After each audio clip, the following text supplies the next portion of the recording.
my pleasure to welcome to the program once again Wynand Jacobs from Family Life. Wynand, kia ora, thanks for your time today. Kia ora, Andrew. Always a pleasure. Great to be here. Been very much enjoying this series, and I know you've got a mission on your mind and your mind on mission. To paraphrase the song here, with the Marriage on Mission conference coming up very shortly. Today, talking about being purposeful in our missional focus, having an intentionality behind it. Yeah, that's right. You know, Andrew, as I've said many times before, at Family Life, we want to help families grow together and impact their corner of the world. Yeah.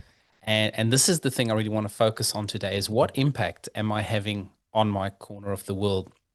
The other day, I was at soccer practice with my son, and I was just talking to one of the parents next to the field, and it was one of those mundane moments. I was actually tired, to be honest. I didn't have enough sleep. I was holding my, younger, my daughter in my hand, and I was just actually, I would much rather have been in bed that morning, to be honest. But here I'm having this conversation with this other parent and just being curious and asking questions. And, it turned out into this conversation where they actually teared up afterwards and said, hey, I really needed to talk about that today and just be reminded about, and something of our conversation was just a few questions around how are we inviting God into this space right now? Yeah. And that's what they really needed to be reminded of. It was this ordinary moment that, and I wish most of my interactions were like that. It's not, but on my better days, I'm more intentional about being curious, asking good questions, and how are we thinking about transitioning anything we're talking about to that place of, hey, how are we seeing Jesus in this? How are we looking for an eternal perspective out of these ordinary moments? I'm sure you've had an example or a moment like that, haven't you, Andrew? Well, certainly, but although I would say my best moments have got very little to do with me, and I suppose it's when I'm sensitive enough to pick up on a prompting of the Holy Spirit, and it's wonderful to be in that space. Having said that, though, I don't want to be waiting for that to happen. I want to be intentional about creating or even looking for those types of promptings, those types of opportunities to step in. Yeah, and that's so spot on, because one of the things I actually wrote down in my notes here is you actually have to move from that place of being focused on myself. In that morning, how grumpy I was, didn't feel like I've had enough sleep. I would rather have slept in that morning, and actually start focusing on surrender, or just being open to, hey, what is God doing in this moment? Yeah. And this is an important this is an important shift for us to make, to intentionally seek out God moments in the ordinary, mundane stuff of life. This happens relationally. And this is actually one of the things we really want to encourage and invest into people at the Marriage on Mission conference, where we're saying, hey, your marriage, marriage and raising kids, if you have kids, and just all the things of life, all the mundane rhythms can actually have eternal impact. There's this phrase in our manifesto where we say ordinary moments can become eternal impact, or can have eternal impact. And that's when we start walking in step with what God's doing. There's the scene of the couple at the playground, and just two couples hanging out, their kids playing at the playground. But what's the conversation that's happening there? Are you just talking about the game, sports? Nothing wrong with talking about sports, or the Olympics, or the news. Nothing wrong with talking about any of those things.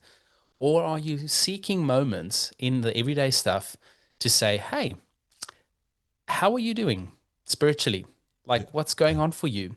What questions do you have? Here's some of the things I'm struggling with. Do you know Jesus? It's these moments that actually potentially change a person's eternity. So good. Yeah. And so maybe to insert this final thought just for our topic today, because we're really thinking, how can we be intentional to let those ordinary moments have eternal impact? In 2022, I said goodbye to my dad. He went to be with Jesus, and his time on earth was done. Yeah. Now I'm sad that I don't get to hug him anymore, but I know that I will see him again in heaven one day. Yeah. I have that assurity because of the way he lived, the things he invested in my life, and so many others, things of eternal value. I would just be reminded of those ordinary moments. Now I've got children. I put them to bed. Sometimes that can be a painful process. Yeah. Hopefully other days it's a joyful process. But I just remember, like, those days my dad would put me to bed, and he'd pray next to my bedside and take those moments. We'd had a memory verse. Now we're talking 30, 35 years later. I can still say, that verse that my dad taught me Yeah. at the bedside in the evening when he put me to bed, investing these seeds. But as I was actually putting together a slideshow for his eulogy, as you do, you have his name, and his name was Davy Cornelius Jacobs, 1951 to 2022. Now that 2 is sort of represented by a dash. Yeah. And we're reminded that at the end of our lives, we will all have 2 dates and that little dash in between. And my question to everyone listening today is, what will you do with your dash? Yeah.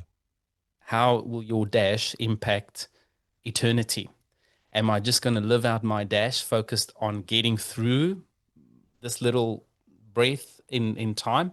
Or am I going to live my dash thinking, how are we going to be connecting people to their eternal reality, their eternal Father?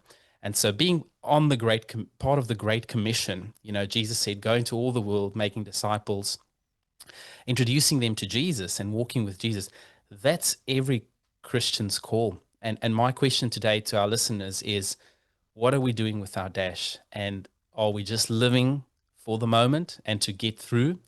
Or are we seeking those moments where God is longing to make an eternal impact using your life, using the ordinary moments? So good, and taking those God opportunities so that there is a legacy, as there is for your father, through the way in which you choose to live your life following his example, I suppose a legacy that echoes into eternity. Wynand, thank you so much for sharing that story. Thanks for what you do at Family Life.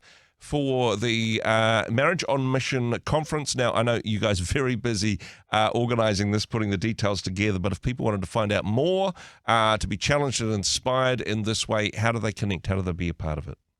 Yeah, they can go to marriageonmission.nz. And for lots of our other events, they can go to familylife.nz /marriage week, which is one of the big upcoming things we're focusing on. Certainly appreciate what you do. Thanks for joining us. Thank you, Andrew. Hey, thanks very much for joining us in the Rhema studio. Thanks very much for watching the interview.